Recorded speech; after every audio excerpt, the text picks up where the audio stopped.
Well, hello my YouTube friend. Today it is my pleasure to make a video, a long overdue video, should I say, about Eric Ochs, the man and his knives. I really wanted to make a video. I didn't know how to start because this is literally the grind that made me love the custom and tactical knives in late 2011, yes, I would say.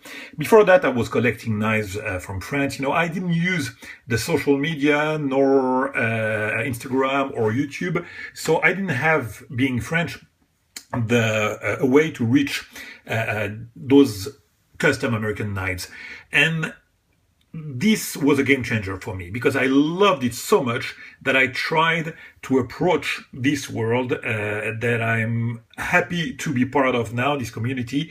But this started, I mean, for the custom knife world with that.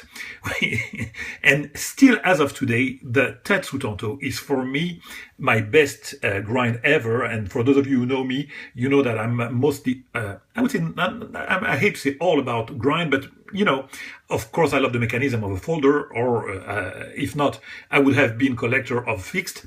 But the most important thing on knife for me is the grind. So yeah, it started with that. And man, do I still love that grind. Actually, I just adore it. Look at this beautiful satin. You have a triple finish on that, which I absolutely adore. The hand rub on the flat. You have the tip, which is a mirror polish, and the grind lines that you can see on the swedge and on the hollow grind. Here, it's a bulky knife. Look at the thickness of that blade. They are all like that.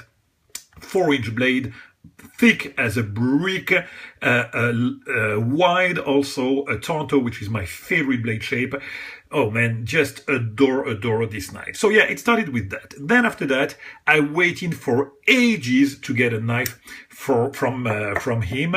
And after that, after I met a dealer that became my friend also, I had the chance to own several of his knives. And I can tell you something, my friend, those are just simply brilliantly done. Eric has always worked with his hands. You know, he had brought member of his families that were, you know, working delicately with some material and everything. He learned from them. He is mostly in the knife making world, a self-taught man, but you can tell that he has been influenced and taught, you know, how to work with his hand by some great guys in his families. And then after that, he learned, you know, progressively. He started to make knives as an amateur. Then after that, as a full-time maker. He had no real masters, I would say, but he has been influenced so much by, of course, Bob Loveless. As you can see here, this is the Subtle grind or the Loveless grind. And man, is that a difficult grind to obtain. Not a lot of makers are able to get that Loveless grind. Eric is one of them. And of course, you can tell the influence of Bob Loveless on this grind. He has been also influenced a lot in the lines by Master Bob Loom, and you can tell in his knives. You can tell all of those influence in his work. He's doing everything by hand, to the exception of the heat treatment, which is, oh man, this Mokutai always drives me crazy. And it's good that I haven't put my filthy fingers on it because you can see how beautiful it is. Here you know, still my prints are starting. Yeah, yeah. As I said, yeah, he's doing the heat treatment is the only thing that he's outsourcing. Other than that, he's doing everything by hand. Everything on his knife, from the material to the mechanics to the grinding, everything is consistent. Eric will never accept anything less than perfection. I had that discussion with him for a knife that I will get from him very soon. And I told him, and I saw that with his knife, he was particularly proud of what he did. And I told him that, and he said, you know what, I will never accept to be not happy with what will come out from my shop. This is something that defines him. He will not accept flaws. And that is something that unfortunately, too many makers, to me, those trendy makers that started, the business soon, and so many of them are accepting some flaws here and there, some sticky lock, some engagement that is not well, some centering that will not be spot on, some detent that will not be as excellent as this one, some action, they will accept flaws, they will accept gaps, they will accept some things that Eric will never accept. From the bottom to the top, he will never accept anything short than perfection. And you can tell, you know what, even with the material, I mean, he's not making the material, he's buying them, but he will not buy anything that wouldn't be just fantastic. Look at this lightning strike carbon fiber. I learned to hate in time the lightning strike carbon fiber because of the copper wire that are going, because of the holes that you can see. I mean, when you carry a knife that is lightning strike carbon fiber, you can expect it to have some flaws. Each and every one of them that I had those flaws. Look at this one. This knife is now 3 years old. Look at that. You see all the copper wire that are here. You won't see any holes. I dare you to find any hole there. So I don't know what happened, but I almost choked up. And I was about to die, but I'm good. I'm better. So even the material, the choice of the material, the way he works with them, and the finish that he gives them, it's done in a way that everything will be absolutely perfect. Even on a lightning strike. That is just unbelievable for a 3 years old knife. Then again, I told you that. Look at the engagement. They're all early and secured. Try to hear something. Nothing, no stickness whatsoever, and it's rock solid. The detent, as I told you, always fantastic. Look at this engagement. The mechanics on the knife is just splendid. This knife, I've never tampered with the pivot or anything.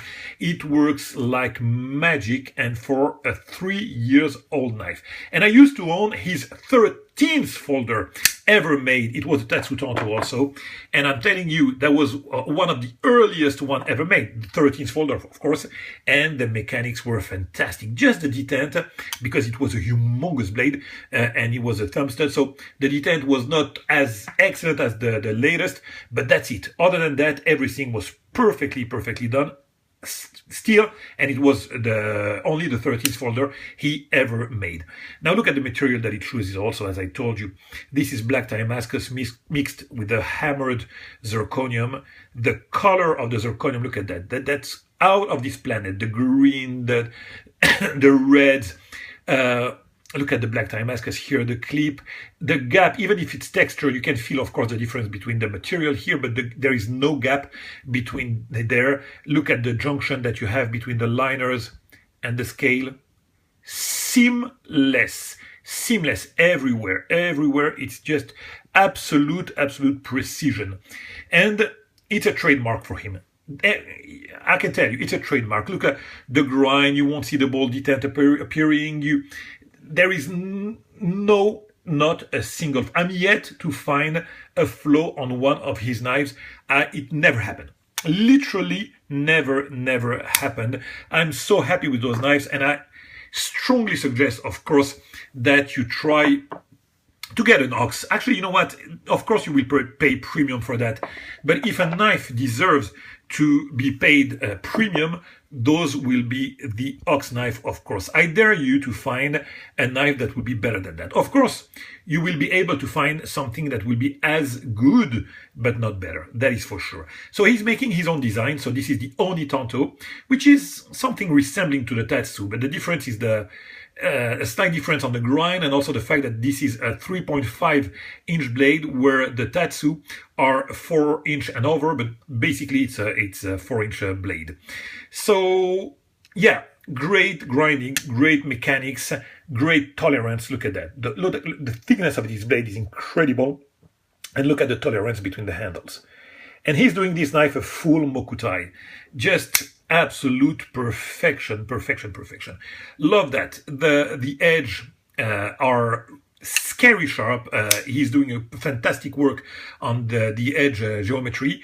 The specs, the ergos are fantastic on all his knives. It goes, perfectly in the hand, even in a big hand like mine. This has a tactical use. I like the fact that it's not, flat. It has this line that I like, the curve that you have not only on the handle but on the blade also. It has some tactical purpose, for you don't have to flex your wrist when you want to thrust, which I don't recommend. Use your knife gently. For me, those are art pieces, but it has a tactical purpose. I like that. Yeah, the ergo's splendid. You're not bothered by the clip. It's a knife that you like to carry in hand and to EDC. This one not too much because it's Mokutai and everything, but it's a fantastic knife even if you had to use it for an everyday use. The Tatsu is this one. I EDC it a lot. Look at that. Even a simple orange peel finish with him. Oh man, the video will never be able to show you how splendid the finish is. That's a simple titanium lockside, nothing crazy, but I can tell you that when you have it, you can feel that there is way more to it than any other thing that you had in hand. So yeah, the orange peel is just fantastic. The clip, I like the design of this clip. This one is a great EDC because yeah, here it's a full titanium. It's very resistant material. Here it's a lightning strike, so very nice to carry. Also this line that I love, ergo's fantastic. Oh, look at the smoothness of this blade. Just crazy also. Crazy. Just love them. This is, to me, yeah, one of the knives that I like the most. I'm starting to do some ramblings here, so I will probably stop it sooner than the 15 usual minutes. I would hate for this video to sound like the video done by a fanboy.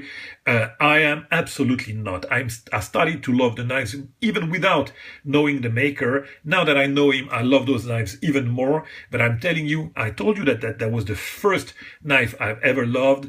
And when I had them, not only it exceeds what my better expectation. It exceeded that, which is not something that is usually happening. And I'm no fanboy whatsoever. I mean, I will judge the knives by their merits, and I dare you, as I say, to find anything that wouldn't be perfect with his knives. When I love those knives, it's for a reason. When I love Terzuola's, it's for a reason. When I love Neil Blackwood, you know me, you know that I love Neil Blackwood. I can tell easily that he's the worst businessman in the planet.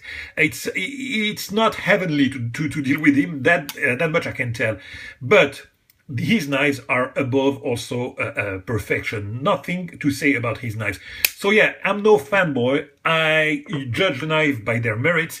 And if after that, like Eric, you have a man that is a gentleman, that is a brilliant businessman. I mean, you cannot say anything about the way he's conducting his business.